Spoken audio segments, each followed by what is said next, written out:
வணக்கம். சமூகத்தின் இன்றைய பிரதான செய்திகளுக்காக உங்களோடு இணைந்து கொள்ளும் நான் சங்கவி நாகராஜ். விரிவான செய்திகளுக்கு செல்ல முன்னதாக முதலில் தலைப்புச் செய்திகள். கிளீன் ஸ்ரீலங்கா வேலை திட்டம் தொடர்பில் நாடாளுமன்றில் விவாதம். இலங்கையில் கட்டப்பட்டு வரும் இஸ்ரேலிய மத நிலையங்கள் அனுமதி வழங்கப்பட்டதா சபையில் கேள்வி. ஜனாதிபதி மாளிகை உள்ளிட்ட பல பகுதிகளுக்குள் பிரவேசிக்க போராட்டக்காரர்களுக்கு தடை உத்தரவு. அரசு ஊழியர்களின் சம்பளம் தொடர்பில் வெளியான மகிழ்ச்சி அறிவிப்பு. அரிசி தட்டுப்பாட்டுக்கு 3 வாரங்களில் முற்றுப்புள்ளி. விவசாய பிரதி அமைச்சர் உறுதி. பயங்கரவாத தடை சட்டம் தொடர்பில் அரசாங்கத்தின் நிலைப்பாடு என்ன? எதிர்க்கட்சி தலைவர் கேள்வி. அனுர ஆட்சியிலும் அபகரிப்பா? திடீரென முளைத்த தொல்லியல் பதாகைக்கு எதிராக போராட்டம். நேரம் ஒதுக்குவதில் தொடர்ந்தும் சிக்கல். உடனடி தீர்வை கோரும் அர்ஜுனா எம்பி. பரீட்சை வினாத்தாள் கசிவு. ஆசிரியர் ஒருவர் உடனடி பணியிடை நீக்கம். நாட்டில் அதிகரித்த சுவாச நோயாளர்களின் எண்ணிக்கை. குழந்தைகள் தொடர்பில் எச்சரிக்கை. எமது பார்வையாளர்களில் பலர் எமது வேண்டுகோளுக்கு இணங்க எமது சேனலை சப்ஸ்கிரைப் செய்துள்ளீர்கள். இதன் மூலம் நாம் 3 லட்சத்திற்கும் அதிகமான பார்வையாளர்களை பெற்றுள்ளோம். சப்ஸ்கிரைப் செய்து நீங்கள் வழங்கும் மாபெரும் ஆதரவிற்கு எமது மனமார்ந்த நன்றிகள். இதே போன்று இன்னும் சில பார்வையாளர்கள் எமது சேனலை சப்ஸ்கிரைப் செய்யாமலே பார்வையிட்டு வருகிறீர்கள்.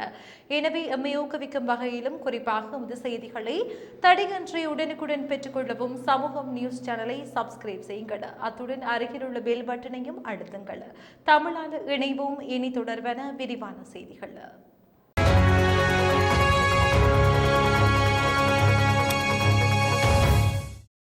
தூய்மையான இலங்கை வேலை திட்டம் தொடர்பில் 2 நாட்கள் நாடாளுமன்ற விவாதம் நடத்த தீர்மானிக்கப்பட்டுள்ளது. ஜனவரி 21 மற்றும் 22 ஆகிய திகதிகளில் மேற்படி விவாதம் நடைபெறவுள்ளதாக அறிவிக்கப்பட்டுள்ளது. கிளீன் ஸ்ரீலங்கா வேலை திட்டம் தொடர்பில் மக்களுக்கு விளக்கமளிக்கும் வகையில் இந்த விவாதம் நடத்தப்பட உள்ளதாக பிரதமர் ஹரணி அமரசூரிய குறிப்பிட்டுள்ளார். இதேவேளை இஸ்ரேலின் தேசிய மத நிலையங்களையோ அல்லது அதற்கு நிகரான கட்டடங்களையோ நிர்மாணிப்பதற்கு எந்தவொரு அரசாங்க நிறுவனமும் அனுமதி வழங்கவில்லை என பிரதமர் ஹரணி அமரசூரிய தெரிவித்தார். பாராளுமன்ற உறுப்பினர் முஜிபுர் ரஹ்மான் என்று எழுப்பிய கேள்விக்கு பதிலளிக்கும் போதே அவர் இவ்வாறு தெரிவித்தார். இதுவரையில் இஸ்ரேலியர்களுக்கு மத நிலையங்களையோ அல்லது அதுபோன்ற இடங்களையோ கட்டுவதற்கு புத்த சாசனம், சமய மற்றும் கலாச்சார அலுவல்கள் அமைச்சோ அல்லது அதன் கீழ் உள்ள திணைக்களங்களோ அனுமதி வழங்கவில்லை. ஆனால் அவர்கள் அத்தகைய நிலையங்களை நடத்துகிறார்கள் என்பது எங்களுக்கு தெரியும். அது தொடர்பான தகவல்கள் நமக்கு கிடைத்துள்ளன. அது தொடர்பில் நாங்கள் ஆராய்ந்து பார்த்துள்ளோம். அவை அனுமதியுடன் நடைபெறவில்லை. எந்த ஒரு தருணத்திலும் அனுமதி வழங்கப்படவில்லை. அதற்கு என்ன செய்வது என்று ஆலோசித்து வருகிறோம். வெளிவிவகார அமைச்சின் தலையீட்டின் ஊடாக அதனை எவ்வாறு தடுப்பது என்பது தொடர்பில் ஆராயப்பட்டு வருகிறது என்றார். இன்று இலங்கையின் பல்வேறு பகுதிகளில் பாதுகாப்பு அமைச்சினால் அனுமதி வழங்கப்பட்டு இஸ்ரேலிய மத நிலையங்கள் அல்லது கலாச்சார நிலையங்கள் கட்டப்பட்டு வருவதாக பாராளுமன்ற உறுப்பினர் முஜிபுர் ரஹ்மான் சுட்டிக்காட்டினார். அவ்வாறான இடங்களில் போலீஸ் மற்றும் விசேட அதிரடிப்படையினரின் பாதுகாப்பும் ஈடுபடுத்தப்பட்டுள்ளதாக பாராளுமன்ற உறுப்பினர் முஜிபுர் ரஹ்மான் மேலும் தெரிவித்தார். பல்கலைக்கழகங்களுக்கு இடையிலான மாணவர் ஒன்றியம் இன்று ஏற்பாடு செய்திருந்த போராட்டம் தொடர்பில் கோட்டை பிரதான நீதிவான் நீதிமன்றம் தடை உத்தரவு பிறப்பித்துள்ளது. அதன்படி ஜனாதிபதி செயலகம், ஜனாதிபதி மாளிகை, நிதியமைச்சு வளாகங்கள் உள்ளிட்ட பகுதிகளுக்கு பிரவேசிப்பதற்கு தடை விதித்து நீதிமன்றம் உத்தரவு பிறப்பித்துள்ளது. பல்கலைக்கழகங்களுக்கு இடையிலான மாணவர் ஒன்றியத்தின் அழைப்பாளர் மதுஷன் சந்திரஜித், மெதிரிகிரிய தம்மதேரர், ரஷ்மிகா சாமோத் ரணசிங்க, உதார ரணசிங்க மற்றும் தருஷன் பிஜுமந்த ஹேரத் ஆகியோருக்கு எதிராக இந்த தடை உத்தரவு பிறப்பிக்கப்பட்டுள்ளது. இன்று மாலை 6 மணி வரை கொழும்பின் பல வீதிகளில் பாதசாரிகள் மற்றும் வாகன போக்குவரத்துக்கு இடையூறு விளைவிக்கும் வகையில் செயல்படுவதை தடுக்கும் வகையில் கோட்டை நீதவான் நீதிமன்றத்தினால் குறித்த உத்தரவு பிறப்பிக்கப்பட்டுள்ளது. கோட்டை போலீஸ் நிலைய பொறுப்பதிகாரி நீதிமன்றத்தில் முன்வைத்த உண்மைகளை கருத்தில் கொண்டு குற்றவியல் நடைமுறை சட்டத்தின் விதிகளின் பிரகாரம் நீதிமன்றம் இந்த உத்தரவை பிறப்பித்துள்ளது. அரசு ஊழியர்களின் சம்பள முரண்பாடுகள் களைவதற்கு விரைவில் நடவடிக்கை எடுக்கப்படும் என அரசு நிர்வாக உள்ளூராட்சி மன்றம் மற்றும் மாகாண சபை அமைச்சு தெரிவித்துள்ளது. அரச சேவைகளில் நிலைவரும் சம்பள முரண்பாடுகளை களைவதற்கான ஆரம்ப ஆய்வுப் பணிகள் ஆரம்பிக்கப்பட்டுள்ளதாக அமைச்சர் சந்தன அபேரட்ன தெரிவித்துள்ளார். தொழிற்சங்கங்களின் கோரிக்கைகள், கடந்த அரசாங்கங்களின் சில தீர்மானங்கள் போன்ற காரணிகளினால் அரச சேவையில் ஒவ்வொரு தரத்திற்கும் இடையில் கடுமையான சம்பள முரண்பாட்டு நிலைமை நீடித்து வருவதாக சுட்டிக்காட்டியுள்ளார். 1992 ஆண்டு முதலே சில சேவைகளில் சம்பள முரண்பாடு நிலவி வருவதாக தெரிவித்துள்ளார். இவ்வாறான ஓர் பின்னணியில் அரசு ஊழியர்களுக்கு அநீதி ஏற்படாத வகையில் சம்பள முரண்பாடு களைவது சவால் மிக்கது என அமைச்சர் அபேரட்ன தெரிவித்தார். அரிசி தட்டுப்பாடு எதிர்வரும் 3 வாரங்களுக்குள் முடிவுக்கு கொண்டு வரப்படும் என விவசாயம் மற்றும் கால்நடை பிரதி அமைச்சர் நாமல் கருணாரத்ன தெரிவித்துள்ளார்.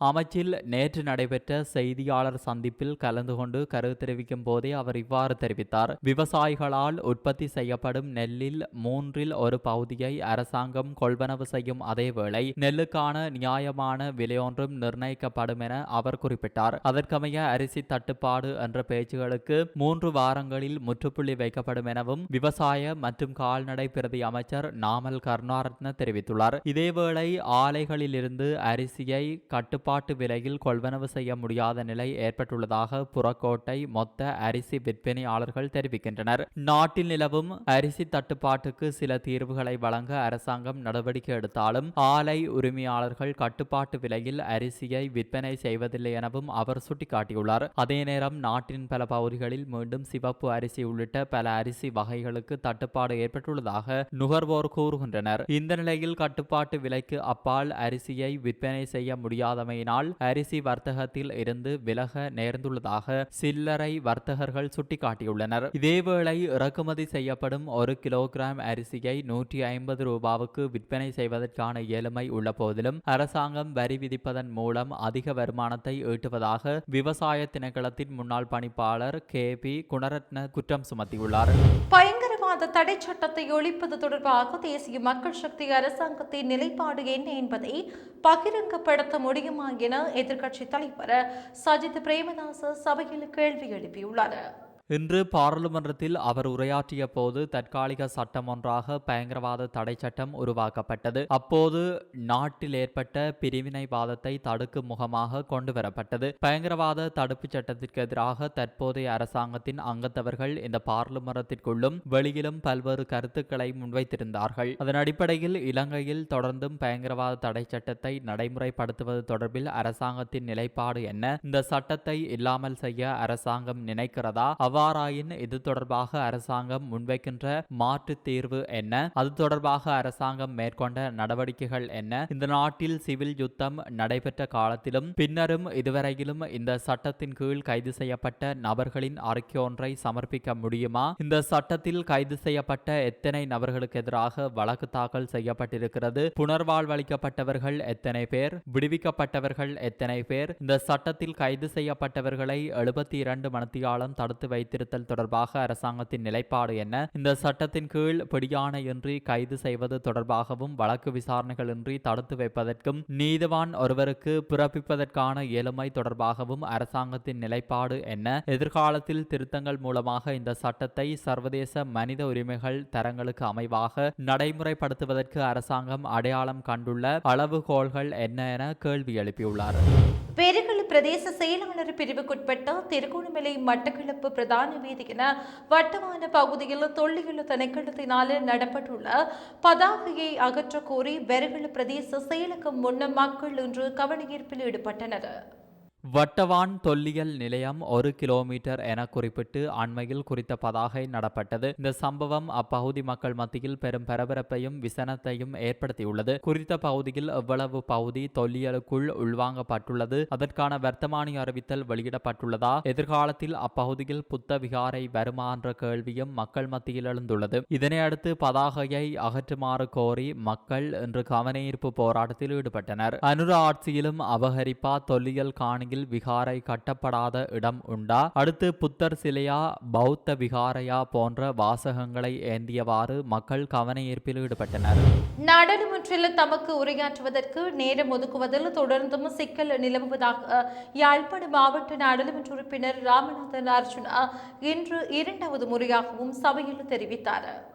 நேற்றைய தினமும் இந்த விடயம் தொடர்பில் அவர் நாடாளுமன்றத்தில் உரையாற்றியிருந்தார். சபாநாயகர் இந்த விடயத்தில் தலையிட்டு உடனடியாக தீர்த்து வைக்க வேண்டும் என அவர் கேட்டுக்கொண்டார். இதனிடையே இன்றைய தினமும் சபைக்கு தலைமை தாங்கிய பிரதி சபாநாயகரிடம் கோரிக்கை விடுத்திருந்தார். இந்த விடயம் தொடர்பில் தமக்கு உடனடி தீர்வு வழங்கப்பட வேண்டும் என வலியுறுத்தினார். தமக்கு நேரம் வழங்குவது தொடர்பில் குழு ஒன்றை நியமித்து கலந்துரையாடப்படும் என சபாநாயகர் நேற்றைய தினம் உறுதியளித்ததை ராமநாதன் அர்ஜுனா இன்றைய நாடாளுமன்ற அமர்வின் போது நினைவுபடுத்தினார். தெரியப்படுத்தியிருந்தார். ஒவ்வொரு நாடாளுமன்ற அமர்வின் போதும் தாம் யாழ்ப்பாணத்திலிருந்து வருகை தந்து இருக்கையில் அமர்ந்து மேலே பார்த்து கொண்டு மீண்டும் சென்று விடுவதாக தெரிவித்திருந்தார். எனவே தாம் உரையாற்றுவதற்கு நேரம் ஒதுக்குவது தொடர்பில் உடனடி நடவடிக்கை எடுக்க வேண்டும் என ராமநாதன் அர்ச்சுனா வலியுறுத்தினார். தயவு செய்து இந்த விவகாரம் தொடர்பில் தமக்கு விரைவாக பதில் வழங்குமாறும் கேட்டுக்கொண்டார். இதற்கு பதிலளித்த பிரதி சபாநாயகர் ரிஷ்வி சாலி இந்த பிரச்சினை தொடர்பில் நிச்சயமாக சபாநாயகர் தமது கருத்தை தெரிவிப்பார் எனவும் நிச்சயமாக தனிப்பட்ட முறையில் எடுத்துரைப்பதாகவும் தெரிவித்தார்.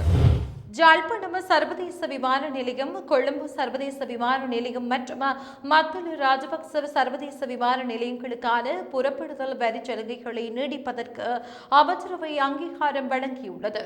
குறித்த அனுமதியானது நேற்று கூடிய அமைச்சரவையில் வழங்கப்பட்டுள்ளது. அதன்படி யாழ்ப்பாணம் சர்வதேச விமான நிலையத்திற்கு திட்டமிடப்பட்டுள்ள விமான பயண நேர அட்டவணைக்கு அமைவான விமான சேவைகளுக்கு தற்போது நடைமுறையில் உள்ள புறப்படுதல் வரியில் 50% கட்டணத்தை கையுதிர்க்கும் சலுகையை 2026 1/30 வரை நீடிக்க தீர்மானிக்கப்பட்டுள்ளது. அத்துடன் கொழும்பு சர்வதேச விமான நிலையத்திற்கு திட்டமிடப்பட்டுள்ள விமான பயண நேர அட்டவணைக்கு அமைவான விமான சேவைகளுக்கு தற்போது நடைமுறையில் உள்ள புறப்படுதல் வரியில் 50% கட்டணத்தை கையுதிர்க்கும் சலுகையை 2025 3/27 தொடக்கம் ஒரு வருட காலத்திற்கு நீடிக்க தீர்மானிக்கப்பட்டுள்ளது. அதே நேரம் மத்தள சர்வதேச விமான நிலையத்திற்கு திட்டமிடப்பட்டுள்ள விமான பயண நேர அட்டவணைக்கு அமைவான விமான சேவைகளுக்கு தற்போது நடைமுறையில் உள்ள புறப்படுதல் வரிக்குரிய சலுகையை முழுமையாக வழங்குவதை 2024 12/29 தொடக்கம் மேலும் ஒரு வருட காலத்திற்கு தீர்மானிக்கப்பட்டுள்ளது.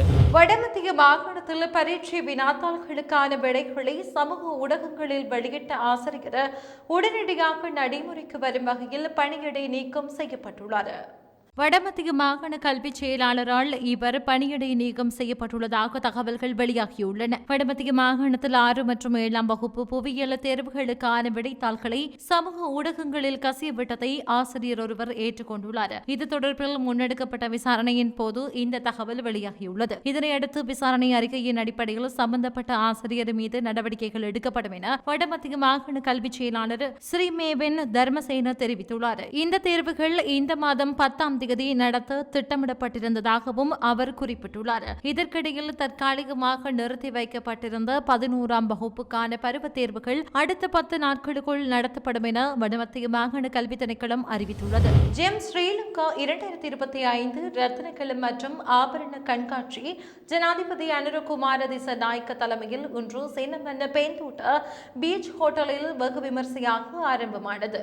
சீனங்கோட்டை ரத்னக்கல மற்றும் ஆபரண சங்கம் ஆண்டுதோறும் ஏற்பாடு செய்து வரும் இந்த கண்காட்சி ஜனவரி 10ஆம் தேதி வரை நடைபெறும். ஜெம் ஸ்ரீலங்கா 2025 ரத்னக்கல மற்றும் ஆபரண கண்காட்சியை ஆரம்பித்து வைத்த ஜனாதிபதி கண்காட்சி கூடங்களை பார்வையிட்டதோடு ரத்னக்கல தொழில்துறையினர் எதிர்கொள்ளும் பிரச்சினைகள் குறித்தும் சிநேகபூர்வமாக கலந்துரையாடினார். ஜெம் ஸ்ரீலங்கா 2025 கண்காட்சி ஏற்பாட்டு குழுவுடன் ஜனாதிபதி அனுரகுமார திசாநாயக்க குழு புகைப்படத்திலும் இணைந்து கொண்டார். இந்த வருட ஜெம் ஸ்ரீலங்கா 2025 கண்காட்சியானது 103 கண்காட்சி கூடங்களை உள்ளடக்கியதுடன் அதிகளவிலான உள்நாட்டு மற்றும் வெளிநாட்டு கொள்வனவாளர்கள் இதில் இணைந்து கொண்டமை விசேட அம்சமாகும். நாட்டில் சமீப காலமாக சுவாச நோய்களால் பாதிக்கப்பட்டவர்களின் எண்ணிக்கை அதிகரித்து வருவதாக சுகாதாரத்துறை அதிகாரிகள் தெரிவித்துள்ளனர். இதில் ஆஸ்துமா மற்றும் காச நோயாளிகளின் எண்ணிக்கை அதிகரித்துள்ளதாக சுவாச நோய் நிபுணர் வைத்தியர் நிரஞ்சன திசாநாயக்கு தெரிவித்துள்ளார். கொழும்பில் இடம்பெற்ற ஊடகவியலாளர் சந்திப்பில் கலந்து கொண்டு கருத்து தெரிவிக்கும் போதே அவர் இதனை குறிப்பிட்டார். அத்துடன் நோய்கள் பரவி வருவதனால் குழந்தைகளின் ஆரோக்கியம் தொடர்பில் விசேட கவனம் செலுத்தப்பட வேண்டும் என சுகாதார அதிகாரிகள் குறிப்பிடுகின்றனர். பயணிகள் போக்குவரத்து சேவையில் ஈடுபடும் பஸ்களை மோட்டார் வாகன பரிசோதகர்களின் ஊடாக சோதனைக்குட்படுத்த நடவடிக்கை எடுக்கப்பட்டுள்ளது. நாடளாவிய ரீதியில் எதிர்வரும் சனிக்கிழமை முதல் குறித்த வேலை திட்டம் முன்னெடுக்கப்பட உள்ளதாக மோட்டார் வாகன போக்குவரத்து ஆணையாளர் நாயகம் நிஷாந்த அனிருத்த தெரிவித்தார். இதன்போது பஸ்களில் காணப்படும் குறைபாடுகள் மற்றும் அபாயகரமான பொருட்கள் உள்ளிட்ட விடயங்கள் தொடர்பில் அதிக அவதானம் செலுத்தப்படும் என அவர் தெரிவித்தார். பொதுமக்களின் பாதுகாப்பை உறுதிப்படுத்த தேவையான நடவடிக்கைகள் மேற்கொள்ளப்படும் என போலீசார் தெரிவித்துள்ளனர். வவுனியாவில் பிரதான பயிர் செய்கைகளில் ஒன்றாக உளுந்து செய்கை காணப்படுகின்ற போதிலும் இம்முறை மஞ்சள் நோய் தாக்கத்தினால் விளைச்சல் குறைய வாய்ப்புள்ளதாக விவசாயிகள் கவலை தெரிவிக்கின்றனர். பல ஏக்கர் நிலப்பரப்பில் உளுந்து செய்கை மேற்கொள்ளப்பட்ட போதிலும் அண்மையில் ஏற்பட்ட மழை வெள்ளத்துக்கு பின்னரான காலப்பகுதியில் ஏற்பட்ட மஞ்சள் நோய் தாக்கத்தினால் உளுந்து செய்கையில் விளைச்சல் பாதிப்படைந்துள்ளதாக தெரிவித்துள்ள விவசாயிகள் அதனை கட்டுப்படுத்த ஏதுவான முறைகள் இல்லை எனவும் கவலை தெரிவிக்கின்றனர். உளுந்துக்கு விலை நிர்ணயம் இல்லாமையாலும் தாம் செலவு செய்யும் பணத்தை கூட பெற்றுக்கொள்ள முடியாத நிலைமை காணப்படும் நிலையில் இவ்வாறு நோய் தாக்கங்களும் தொடர்ந்து வருவதனால் தாம் எதிர்வரும் காலங்களில் உளுந்து செய்கையை கைவிட வேண்டிய நிலைமை ஏற்பட வாய்ப்புள்ளதாகவும் அவர்கள் கவலை தெரிவிக்கின்றனர். 97 மில்லியன் ரூபாய் பெறுமதியான கொக்கையின் போதைப் பொருளை தனது பயணப்பட்டியில் மறைத்துக் கொண்டு கட்டுநாயக்க விமான நிலையத்திலிருந்து வெளியேற முயன்ற வெளிநாட்டவர் ஒருவர் கைது செய்யப்பட்டுள்ளார்.